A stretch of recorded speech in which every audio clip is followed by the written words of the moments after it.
Halo geng. Okey geng. Hari ni aku nak pergi cari siput sedut Benarnya aku dengan kawan tadi datang sini kat Paya Bakau ni nak mancing. Kita orang nak mancing siakap lah. Tapi timing air tu tak kena Kita orang datang tu memang dah jalan surut lah. So di kawasan Paya Bakau ni air tu memang dah tak ada.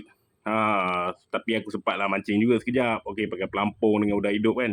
Tapi tak ada tarikan sebab air tu dah jalan keluar. Air sungai tu dah tawar kan. Banyak air sungai je yang keluar. So ikan siakap dia tak agresif sangat lah. So air payau tu dah kurang kan. Jadi aku dengan kawan decide lah. Kita bungkus-bungkus. Kita pergi cari siput sedut. Paling tidak adalah sesuatu nak bawa balik kan. Bawa balik makanan lah. Lagipun anak aku memang suka makan siput sedut ni. Nak cari siput sedut ni. Kalau air dah surut maksudnya dah tak ada air bergenang lah di Paya Bakau ni. Dia banyak duduk di lumpur-lumpur di bahagian bawah-bawah pokok tu.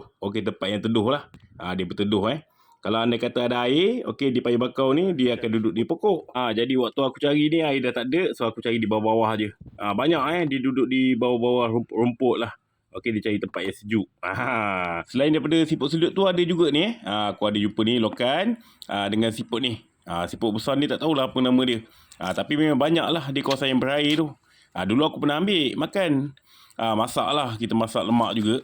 Tapi keluarkan isi dia siap-siap lah. Agak keras juga tapi sedap lah siput yang besar tadi tu. Untuk spesies siput sedut ni pula, siput belitung ni, rupanya banyak lagi siput-siput yang lain lah. Ada yang kecil-kecil kan, banyak.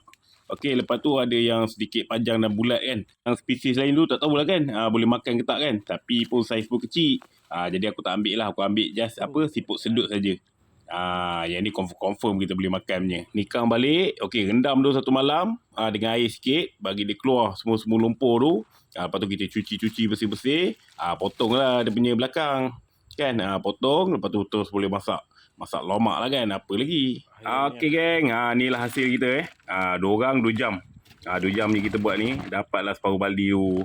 Ni kalau kongsi 2 orang cukup lah kan. Kerja mencari siput sedut ni memang mencabar dengan lumpurnya, dengan tanah yang lembik, dengan payanya kan, dengan kaki terlekatnya. Macam-macam cabaran jugalah. Tu belum kira lagi biological hazard.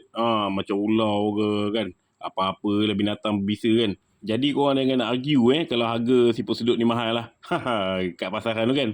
Okey lah geng, itu je aku nak share untuk hari ni.